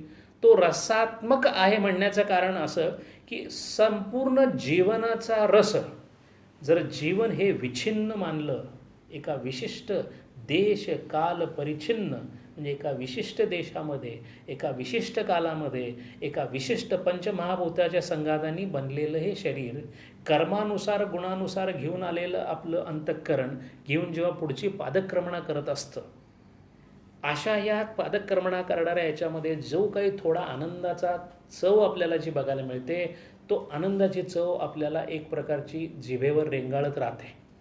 केवळ त्याच आनंदाच्या प्राप्तीसाठी पुन्हा पुन्हा आपण विषयांच्या आहारी जातो. विषयांच्यामुळे होणारा आनंद हा विषयांच्यामुळे नसून केवळ त्या चित्तस्थैर्यामुळे आहे, हे न कळल्यामुळे चित्तस्थैर्य मागून घेण्याचं काम विषयांच्या मार्फत आपण करतो. आणि जेव्हा जेव्हा विषय असतात तेव्हा तेव्हा त्या विषयांच्या प्राप्तीपर्यंत एका क्षणासाठी चित्तस्थैर्याचा आनंद मिळतो. तत्पूर्वी विषयप्राप्तीचं दुःख झेलावं लागतं, विषय त्यागाचं दुःख झेलावं लागतं. विषय त्यागाचं दुःख ते विषय त्यागल्यामुळे नसून चित्तस्थैर्य गेल्याचं दुःख असतं. या उलट कोणत्याही विषयाच्या विरहित केवळ चित्तस्थैर्य आपल्या एकाग्रतेने उपासना आणि कर्मशुद्धी असं करून संत लोक सतत चित्तस्थैर्य ठेवून आपल्यापेक्षा कैक पटीने आनंद चित्तस्थैर्यामध्ये मिळवतात. असं असल्यानंतर तो जो स्वाद येतो त्याला रसास्वाद असं म्हणतात. म्हणून रसो वै 6 तो रसस्वादात्मक आहे, कारण तो आनंद देणारा आहे. तो आनंद देणारा आहे असं आम्हाला वाटण्याचं कारण म्हणजे मी दुःखाला सामोरं गेलेलं आहे, म्हणून दुःखाच्या अभावाला मी आनंद मानतो. पण आनंद स्वरूपामुळे आनंद आहे, किंबहुना ती स्वस्थितीच आहे आणि दुःखाचा पूर्ण अभाव आहे, अशी ब्रह्माची स्थिती आहे. आणि ती ब्रह्माची स्थिती जी आहे ती पाहण्यासाठी जो धीर आहे तो या सगळ्या इंद्रियांचा अभ्यास करून इंद्रियांच्या पलीकडे असणारा श्रोत्राचा श्रोत्र आणि चक्षुच्या चक्षु याचा जो विचार करतो, म्हणजेच जो येन प्राणः प्रणीयते याचा विचार करतो, तदेव ब्रह्मत्वं विद्धि इति. एवढं सगळं झाल्यानंतर परत पूर्वपक्षाने एक छोटीशी शंका काढलेली आहे. श्रोत्रादि इंद्रिय प्रस्तावे ग्रहणस्य एव ग्रहणं युक्तं न तु प्राणस्य. तुम्ही इंद्रियांचं सांगितलं, हे सगळं ठीक आहे, प्राणांबद्दल परत प्राणाचा प्राण असं म्हणण्याचं काही कारण नाही आहे. सिद्धांत पक्ष उत्तर असं देतो, सत्यम एवं प्राणग्रहणेन एव तु ग्रहणस्य ग्रहणं कृतम एव मन्यते श्रुती. श्रुती असं सांगते की बाकीच्या इंद्रियांचं काम सुद्धा प्राणावरच चालतं ना. म्हणजे घ्राणस्य घ्राण म्हटल्यानंतर, श्रोत्रस्य श्रोत्र म्हटल्यानंतर ते चालतंच प्राणावर, त्यामुळे प्राणस्य प्राण म्हणणं क्रमप्राप्त आलं असं आचार्य म्हणतात. सर्वस्य एव करणकलापस्य यदर्थ प्रयुक्ता प्रवृत्ती तद ब्रह्म इति प्रकरणार्थो विविक्षतः. सर्वांच्या सर्व इंद्रिय समूहाची जी प्रवृत्ती, सर्व इंद्रिये ज्याच्यामुळं त्यांच्या त्यांच्या प्रवृत्तीसाठी उद्युक्त होतात तेच ब्रह्म आहे असा या प्रकरणाचा अर्थ सांगतो. विविक्षितः वक्तुम इच्छितः इति विविक्षितः असं मला सांगावंसं वाटतं असं आचार्य म्हणतात. अतः चक्षुष चक्षुः पृष्ठस्य अर्थस्य ज्ञातुम इष्टित्वात् श्रोत्रादिः श्रोत्रादि लक्षणं यथोक्त निरूपणं ब्रह्म ज्ञात्वा इति अध्याह्रियते अमृता भवन्ति इति. मूळ जर मंत्र पाहिला तो मंत्र असा आहे, कानाचा कान, डोळाचं डोळा, मनाचं मन वगैरे असं आहे. आणि शेवटचा भाग मंत्राचा जर पाहिला तर थोडासा आपल्याला तो विसंगत वाटतो. श्रोत्रस्य श्रोत्रम मनसो मनो यत वाचोह वाचम सहु प्राणस्य प्राणम चक्षुः चक्षु इथंपर्यंत सगळ्या इंद्रियांचं वर्णन आहे. आणि एकदम शेवटचा मात्र अतिमुच्च धीरा प्रेतास्मा लोकात अमृता भवंती, या दोन्हीची सांगड लागत नाही. आचार्य सांगतात सांगड लागत नाही कारण ज्ञात्वा इति अधिकृत अध्यभूत आहे. इथे फक्त ज्ञात्वा नावाचा असं ज्याला कळलं हा शब्द तिथे टाकलेला नाही आहे. याचं कारण असं आहे, ज्या मुनींनी ही उपनिषदं रचलेली आहेत त्या मुनींनी आपल्या उन्मनी अवस्थेमध्ये आलेल्या अनुभवांचे वर्णन केलेलं आहे. कोणताही वर्ग चाललेला नाही, कोणत्याही प्रकारचं काही चाललेलं नाही आहे. उत्स्फूर्तपणे मनामधून आलेले जे काही त्यावेळच्या त्या मनस्थितीमधले ते उद्गार आहेत, त्या उद्गारांचा अर्थ नेमका लागावा. आणि म्हणून एवढ्याच कारणासाठी वेदांमध्ये असणाऱ्या शब्दाचा अर्थ व्यवस्थित लागावा म्हणून जवळजवळ 100हून जास्त टीकाकार होते. 100हून जास्त शब्द संग्रह म्हणजे डिक्शनरीज होत्या, ज्याला आपण निघंटू म्हणतो. आणि त्यापैकी एक जी आत्ता शिल्लक आहे ती यास्काचार्यांची निरुक्त म्हणून आहे. त्या निरुक्तामध्ये सुद्धा शब्दांचा अर्थ कसा लावावा हे सांगितलेलं आहे. आणि त्यामध्ये ज्या शब्दांचा अर्थ लावला गेला आहे ते फक्त वेदात सापडतात, म्हणजे उपनिषदात आणि वेदात सापडतात. आणि असं असल्यामुळं उदाहरणच सांगायचं म्हणजे जाणे गम किंवा गच्छती या अर्थाचे 123 शब्द आहेत. कुत्रा या अर्थाचे 65 शब्द आहेत. आणि याचं कारण असं आहे की अर्थानी शब्द की शब्दानी अर्थ हा विचार फार पूर्वी झालेला आहे. अर्थानी शब्द याचा अर्थ असा की जो शब्द आपण वेदांमध्ये वाचतो त्या शब्दाचा ध्वन्यार्थ असो, वाच्यार्थ असो किंवा लक्षणार्थ असो, किंवा लक्षणामध्ये जहद लक्षणा, जलद जहद लक्षणा, वेगळ्या वेगळ्या लक्षणं आहेत, त्यानुसार त्या शब्दाचा अर्थ तिथं कसा. म्हणून आत्मा हा शब्द स्वतः असा वापरला जातो, आत्मा हा आत्मा म्हणून पण वापरला जातो. आत्मन हा म्हणजे स्वतःसाठी, आत्मन हा म्हणजे आत्म्यासाठी. ब्रह्म हा शब्द प्राणासाठी वापरला गेलेला आहे, प्राण हा शब्द ब्रह्मासाठी वापरला गेलेला आहे. पण तो कोणत्या संदर्भात कुठे कसा वापरायचा याच्यासाठी ब्रह्मसूत्र आहे. म्हणून ब्रह्मसूत्रामध्ये ज्योतिर्प्रकरण नावाचं एक प्रकरण आहे. त्या प्रकरणामध्ये हे ज्योतिष्मत नावाचा शब्द येऊन गेला. या ज्योतिष्मत शब्दाचं वर्णन किंवा जे काही खुलासा आहे तो तिथं केलेला आहे की याला ज्योतिष्मत का म्हणावं. ते का म्हणावं हे सांगण्यासाठी त्या ब्रह्मसूत्रावर जी भाष्य केलेली आहेत, त्या भाष्यावर जी टीका झालेली आहे, त्या टीकामध्ये त्यांनी ज्योतिष्मत असं दिलेलं आहे की एखाद्या कंदिलाला पेटवल्यानंतर त्याच्यावर काच किंवा तद्वत काहीतरी पदार्थ लावला जायचा की ज्या पदार्थामुळे त्या प्रकाशाचं परावर्तन जास्त होईल. असा दृष्टांत घेऊन असं सांगण्यात आलं की ती जी ज्योत आहे ते आत्मतत्व किंवा ब्रह्मतत्व आहे. प्रकाश परावर्तित करण्यासाठी जी काच किंवा तद्वत काही जे काही लावलेलं आहे ते आपलं अंतःकरण आहे. आणि त्या अंतःकरणातून ती प्रकाश ज्योत बाहेर आल्यानंतर जे जे परावर्तित प्रकाशामध्ये दिसतं ते विषय आहेत. अशा पद्धतीने त्याची सांगड लावलेली आहे, केवळ एवढं सांगण्यासाठी की ज्योतिष्मत म्हणजे काय, अशा पद्धतीने त्याचं वर्णन आलेलं आहे. म्हणून इथे आचार्य सांगतात, आणि म्हणून पारंपरिक पद्धतीनं अभ्यास करण्याचं कारण आता हे ज्ञात्वा हा शब्द इथं असावा की नसावा याच्यावर सुद्धा बराचसा ओहापोह झालेला आहे. पण आचार्य, मधुसूदन सरस्वती, अखंडानंद, गंभीरानंद, गोपाल यतींद्र, म्हणजे यांचे जे मोठे मोठे भाष्यकार आहेत त्या सगळ्यांनी ज्ञात्वा असाच शब्द घेतलेला आहे. म्हणजे ज्ञात्वा म्हणजे ज्ञान करून घेऊन. म्हणून ज्यांनी जी काही इंद्रिय आहेत त्याच्या मागच्या इंद्रियांचा विचाराने अभ्यास केला, त्या अभ्यासानुसार ज्यांनी आपल्याला त्या इंद्रियांच्या मागे असणाऱ्या तत्वाची गवसणी घालण्याचा प्रयत्न करणं. आता प्रश्न असा येतो की विचारांनी एकदा हे सिद्ध झालं की विश्वाला जाणून घेणारं अंतःकरण किंवा मन, आणि मनाला जाणू शकेल अशी मनाची संप्रेरक शक्ती किंवा चेतना तत्व अशी एकदा घडी घालून दिल्यानंतर, आणि मला ते व्हायचं आहे किंवा तेच मी आहे अशी खात्री करून घ्यायची, अशी खात्री झाल्यानंतर साधनेला निश्चित दिशा मिळते. आणि म्हणून मग मी ज्या विश्वाला माझं मानतो, ज्या विश्वाशी मी माझं मन सांगडित केलेलं किंवा संगत केलेली आहे, तिथून त्याला काढून त्याचा संग चेतनेशी घालून देण्याचं काम करणे म्हणजे साधना. आणि ही साधना तशी व्हावी म्हणून सगळ्यात पहिल्यांदा विवेक लागतो की हे विश्वातलं आहे, हे अचेतन आहे, ते चेतन आहे, हे अनात्म आहे, ते आत्मा आहे, आणि यालाच विवेक असं म्हणतात. असं प्रत्येक ठिकाणी विवेक वापरल्यानंतर विवेकाने ज्या गोष्टी त्याज्य आहेत आणि त्याज्य असणाऱ्या गोष्टींना सोडणं याला वैराग्य असं म्हणतात. वितरागाय, कोणत्याही प्रकारची अचेतन वस्तूंशी असलेली संबंध येणारी प्रवृत्ती थांबवून ठेवणं किंवा नष्ट करणं, शम आणि दम हे दोन्ही करणं म्हणजे साधन चातुष्ट्यामध्ये पुढे जाणं. असा जो कोणी त्याच्यामध्ये पुढे गेलेला असेल तो आता श्रोत्याकडे आपलं लक्ष वळवेल, आणि ते लक्ष वळवण्यासाठी तो बाह्य विश्वातली साधना संपल्यानंतर, विचारसागर रहस्यामध्ये या सगळ्या विवेकाला वगैरे बाह्य साधना मांडलेलं आहे, अनुसंधानसुद्धा बाह्य साधना मानलेलं आहे.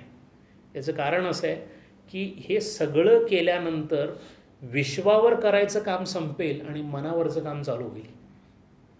मनावर काम करण्याचं चालू झाल्यानंतर अनुभवानंदांनी परत सांगितलेला एक मेसेज होता की we work on body by body, we work by mind but we don't work on mind. आणि तिथं मन ही मनुष्यानां बंध कारण मोक्षयोहो, मनावर इतकं काही सांगितलेलं आहे की मनामुळे सगळं आहे. म्हणून त्रिविधस्य द्वारम नरकस्य आपल्या 16व्या अध्यायामध्ये सांगितलेलं आहे की काम क्रोध लोभ त्याची सुरुवात, त्याची प्रवेशद्वारं मनात आहेत. म्हणून जे काही करायचं ते मनावर काम करायचं, आणि मनावर काम करण्यासाठी मनाच्या मागे संप्रेरक आहे माहीत झाल्यानंतर त्या संप्रेरकाची किंवा त्या स्वयंभू तत्वाची मनामध्ये अनुभूती येत राहील यासाठी प्रयत्न करणे म्हणजेच उपासना. ती तशी येऊ शकत नाही जर विश्वामध्ये मन लागलेलं असेल तर. म्हणून विश्वातून मन काढून घेणे म्हणजेच आपलं चारित्र्य शुद्ध करणे, म्हणजेच आपण निष्काम होणे, म्हणजेच आपलं कर्म शुद्ध करणे. कर्म शुद्ध केल्यानंतरच मनावर काम करता येतं. असा कर्मशुद्ध झालेला जेव्हा मनावर काम करायला जातो तेव्हा चित्ताचं स्थैर्य पकडून ठेवण्यासाठी काम करतो, आणि तेव्हाच तो योग करायला लागला. योगश्चित्त वृत्ती निरोध.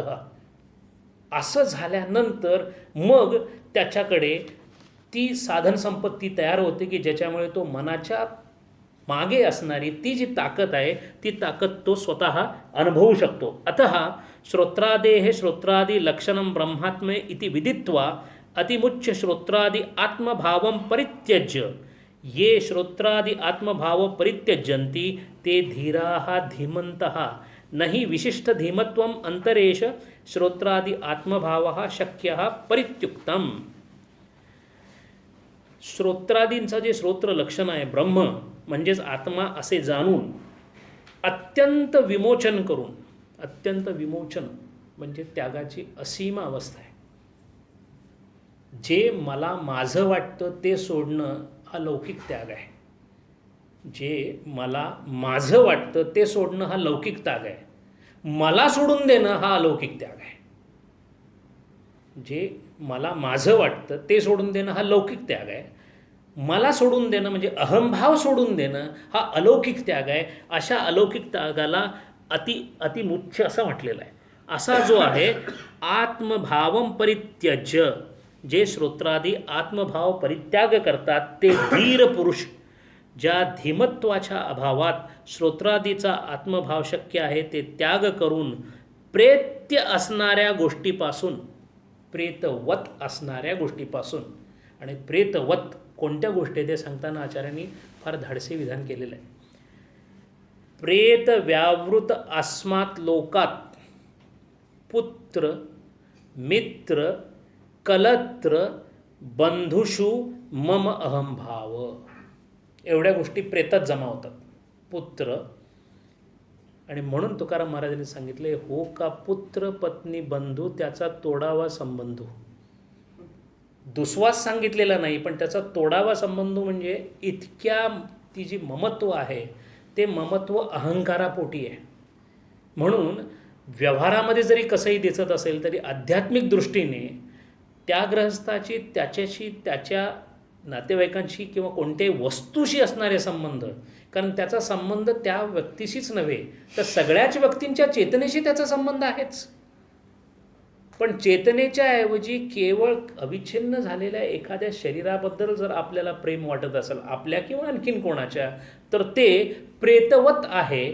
आणि म्हणून प्रेत व्यावृत, प्रेत असणाऱ्या गोष्टींपासून अस्मात् लोकात विलग होऊन आपल्या पुत्र मित्र भार्या बंधूत असणारे ममत्व संव्यवहार लक्षणम त्यक्त्वा सर्वेशना भूत्वे इत्यर्थ अमृता अमरण धर्मानो भवंती. असा जो कोणी अशा सर्वांचा त्याग म्हणजे अतिमुच्य त्याग जो करेल आणि जो मनावर काम करेल, ज्याच्या दृष्टीने मनाच्या माध्यमातून अंतःकरणाच्या माध्यमातून त्याचा सतत अनुभव घेत राहील, आणि अनुभव घेत राहिल्यानंतर देव पहावयासे गेलो देवची होवनी ठेलो, अशी त्याची अवस्था होईल.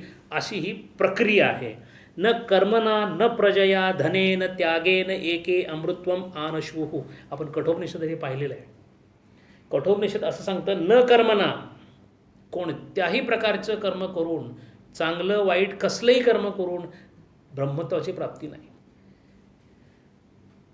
शुद्ध कर्माची एकमेव परिणिती शुद्ध चित्तात होते. याच्या पलीकडे पाटी साफ करणे म्हणजे शुद्ध कर्म करणे, पण ज्याची साफ पाटी झालेली आहे त्याच्यावर काही अक्षर उठेल अशी अपेक्षा नाही. अक्षर उठण्याची प्रक्रिया अलग आहे. म्हणून एक उदाहरण दिलं गेलेलं आहे की ब्रह्म म्हणजे आपली प्रचिती येणे. आपली प्रचिती ज्या आरशामध्ये येणार आहे तो आरसा धुळीनं माखलेला आहे आणि तो सतत हलतो आहे. त्याचं धुळीनं माखणं म्हणजे कर्म अशुद्ध होणं. त्यामुळे पहिल्यांदा त्या आरशाला साफ करावं लागेल, तद्वत अशुद्ध कर्माला बाहेर काढावं लागेल. पण तरी तो हलत राहील. त्या हलत असलेल्याच्यामध्ये सुद्धा माझी प्रचिती येणार नाही म्हणून त्याला स्थिर करावं लागेल. त्या चित्तस्थैर्याला उपासना असं म्हणतात. पण हे दोन्ही झाल्यानंतर सुद्धा हे झाल्याबरोबर एक अशी घडी येते की जिथे मला माझी प्रचिती येईल, आणि ती प्रचिती येणे हे कर्माचं काम नाही आहे, ती येते. आणि म्हणून ज्ञान जे आहे ते करून घेण्याची प्रक्रिया नाही आहे. आणि मग प्रश्न असा होतो की ज्याची चित्तशुद्धी झालेली आहे, ज्याची एकाग्रता झालेली आहे, पण ज्याला ब्रह्मत्वाचा अजून अनुभव आलेला नाही, त्यांनी करायचं काय? आणि म्हणून एवढ्याच एका कारणासाठी सद्गुरू नावाची संस्था तयार आहे. आणि सद्गुरू हे करण्याचं कारण असं आहे की जे पारंगत आहेत, पारंगत म्हणजे इकडून तिकडे जाणे, जे त्या बाजूला गेलेले आहेत ते या बाजूने त्या बाजूला घेऊन जाऊ शकतात. आणि म्हणून ते असं म्हणतात की असा जो कोणी असेल तो इत्यर्था अमृता अमरण धर्मानो भवंती न कर्मना न प्रजया धनेन त्यागेन एके. धनानी नाही, प्रजेनी ऑफस्प्रिंग प्रजेनी नाही, कर्मानी नाही, त्यागेन एके अमृत तत्वम आनशुहू. याचा अर्थ अपरिग्रहाला साधनेमध्ये किती मोठं महत्त्व आहे. त्यागाशिवाय शक्य नाही, धनाचा उपयोग नाही, प्रजयाचा उपयोग नाही, कर्माचा तर निश्चित नाही. परांची खानी व्यतृणत स्वयंभू तस्यात पराकम पश्यती न अंतरात्मान. परांचे खानी व्यतृणत स्वयंभू, त्या स्वयंभूनी, ख म्हणजे इंद्रिय, पराख म्हणजे बाहेर, बहुपराख म्हणजे बाहेर, बहुपराख म्हणजे बाजूला व्हा बाजूला व्हा म्हणतो तसं, इंद्रियांना केवळ बहिर्मुख करून त्या स्वयंभूनी एक प्रकारचा शाप दिलेला आहे की इंद्रिय कधीही आत पाहणार नाहीत आणि इंद्रिय कधीच आत पाहत नाहीत. म्हणून इंद्रियांचं बाहेर पाहणं हा त्यांचा स्थायी भाव आहे. म्हणून इंद्रिय आवरणे या प्रकाराला आपल्याकडे साधन चतुष्टयामध्ये शम आणि दम या 2 भागात केलेलं आहे. इंद्रियांचं बाहेर जाणं हे इंद्रियांना थोपवण्यात सुद्धा करता येतं आणि इंद्रियांचं बाहेर जाणं तसंच ठेवून मी इंद्रियात नसणं असंही करता येतं. एक शमाचा अभ्यास आहे, एक दमाचा अभ्यास आहे. एक विझवून टाकायचा आहे, एक ठिणगीत संपवून टाकायची. म्हणून परांची खानी वितृणत स्वयंभू तस्मात पराक पश्यती, बाहेरच पाहतात, न अंतरात्मान. कश्चित धीर, हा असा एखादा धीर, प्रत्यगात्मान इक्षत आवृत चक्षु अमृतत्वम इच्छन, असा एखादाच धीर असतो जो प्रत्यगात्मा आपल्या जवळ असणाऱ्या आत्म्याच्या चक्षु दर्शनासाठी या सर्वांपासून दूर जातो आणि अमृतत्वास पोचतो किंवा त्याची इच्छा करतो. म्हणून आपल्याला मुक्त व्हायचं आहे अशी इच्छा होणं हे सुद्धा फार मोठ्या पुण्याचं लक्षण मानलं जातं. परमेश्वराची आठवण किंवा परमेश्वर नावाची वस्तू अस्तित्वात आहे याची खिजगंतीत नसणारी सुद्धा असंख्य लोक आहेत. बहुत सुकृतांची जोडी म्हणूनही विठ्ठली आवडी, तो हा विठ्ठल बरवा, तो हा माधव बरवा, बाकी काहीही बरवा नाही आहे, तो हा माधव बरवा. याचा अर्थ मला जर त्याच्या स्वरूपाची जाणीव करून घेण्याची इच्छा जरी झालेली असली तरी माझं कितीतरी जन्मांचं पूर्वीचं काम झालेलं आहे. आणि मग त्याच्या वाटेवर होणारा प्रवास जो आहे तो माझ्या कर्मानुसार, माझ्या गुणानुसार मला लाभत जाईल. म्हणून सत्संगाचा लाभ होणे, सद्गुरूंची भेट होणे, गुरुमुखातून काहीतरी ऐकणे, हे सगळे परमभाग्याचे लक्षण आहेत. आणि अशी परमभाग्याची लक्षणं आपल्याला कपर्दिक वाटतात आणि व्यावहारिक जगातल्या ज्या ज्या काही गोष्टी आहेत त्या अत्यंत मोलाच्या वाटतात. हा दैवदुर्विलास आहे. म्हणून अध्यात्माच्या दृष्टीने कश्चित धीर हा प्रत्यगात्मान इक्षत आवृत चक्षु अमृतत्वम इच्छन. आणखीन एक श्रुतीचा हे दिला आहे, यदा सर्वे प्रमुच्छन्ते कामा यः अस्य हृदिश्रितः अत्त ब्रह्म समश्नुते. कठोपनिषदातलंच आहे ते. जेव्हा सर्व कामना या हृदयस्थ असणाऱ्या सुटून जातात, यदा सर्वे प्रमुच्छन्ते कामा, काम क्रोध, आचार्यांचं एक श्लोकी व्रत आहे, काम क्रोधश्च लोभश्च देहे तिष्ठति तस्करः ज्ञानरत्न अपहाराय तस्मात् जागृत जागृत. तस्कर आहेत, चोरी करण्यासाठी आलेले 3 आहेत, 3च मार्गाने येतात. आणि याच्यासाठी गीतेमध्ये जो श्लोक दिला आहे तो खूप सुंदर आहे. 3 गोष्टी आहेत, 3 द्वार आहेत असं सांगितलेलं आहे आणि तिघांना त्यागावं असं सांगितलेलं आहे. पण आणि त्रिभिही आणि त्रिवेणी वेगळ्या वेगळ्या प्रकारचे त्याचे ॲडजेक्टिव्ह वापरलेले आहेत. 3 द्वारं सांगताना मात्र असं सांगितले की त्यातलं एक पुरेसं आहे आणि त्याग करताना मात्र असं सांगितलं की 3ही काढून टाकावी लागते. म्हणजे काम, क्रोध, लोभ यापैकी एक जरी आला तरी बाकीची दोन्ही आपोआप उघडली जातात. पण काढून टाकताना मात्र 3ही काढून टाकावी लागतात. क्रोध नसताना सुद्धा काम असू शकतो, काम क्रोध नसताना सुद्धा केवळ लोभ असू शकतो. पण जेव्हा नरक या दृष्टीने दार, आणि नरक हा जो शब्द वापरला गेला आहे, नाही, रमणम स्थानम, क म्हणजे अल्प, अल्पसुद्धा रमण करण्यासारखं जे स्थान नाही इति नरकः. जिथे केवळ माणसं रडतात, नरहा कायंती इति नरकः. आणि न म्हणजे नीच, अरकः म्हणजे जाणे. गच्छन्तीमधला आणखीन एक शब्द आहे तो, जे 123 शब्द आहेत त्यातला एक शब्द आहे अरक. अरक म्हणजे जाणे. अरक नावाची दारू असते तो शब्द ह्या अरक संस्कृत शब्द आहे तो. अरक म्हणजे जाणे, जी घेतल्यानंतर जातात, म्हणजे they are not in their census. म्हणून न अरक हा नीच अरक हा इति नरका. अशा नरकामध्ये जाण्याची जी 3 द्वारं आहेत, त्या 3 द्वारांचा प्रवेश हा नरकाला घेऊन जातो. म्हणून त्या तिघांनाही त्याज्य करावं असं सांगितलेलं आहे. त्यातला एक काम उपलक्षणाने तिन्ही आहे तिथे, पण फक्त काम घेतलेलं आहे. यदा सर्वे प्रमुच्छन्ते कामा यह अस्य हृदिश्रितः. कुठं असतं व काम? हृदिश्रितः, हृदय. आणि जेव्हा जेव्हा हृदय शब्द येतो तेव्हा तेव्हा बुद्धिगृहा असं कठोपनिषद सांगतं आपल्याला.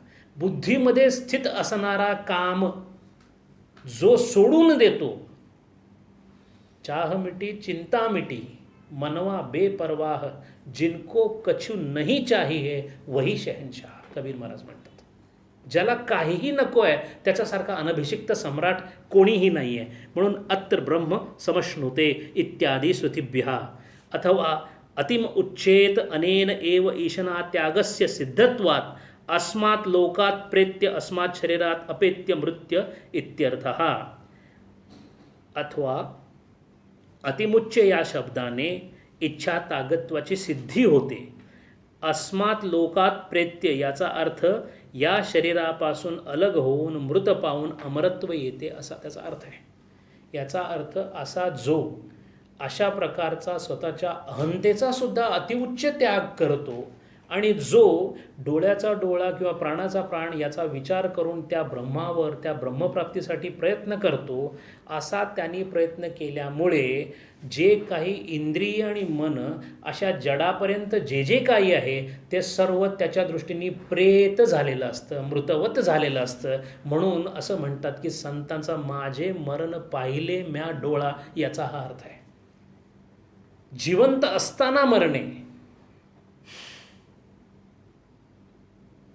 कबीर महाराजांचं एक खूप चांगलं वचन आहे, मरना है मर जाइए झूठ पडे संसार, ऐसा मरना क्या करे दिन में 100 बार.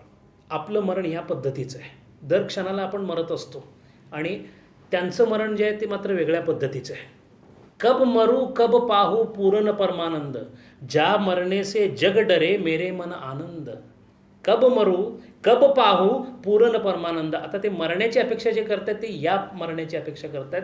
जितकं जड आहे ते माझ्या जिवंतपणी माझ्या डोळ्यासमोर मरून जावं आणि मी केवळ चेतन तत्व, केवळ त्या परमात्म्याशी संलग्न किंवा परमात्मरूप होऊन ब्रह्मनिष्ठ होऊन राहावं अशी त्यांची इच्छा आहे. यस्मात् श्रोत्रादि अपि श्रोत्रात आत्मभूतम ब्रह्म अतः.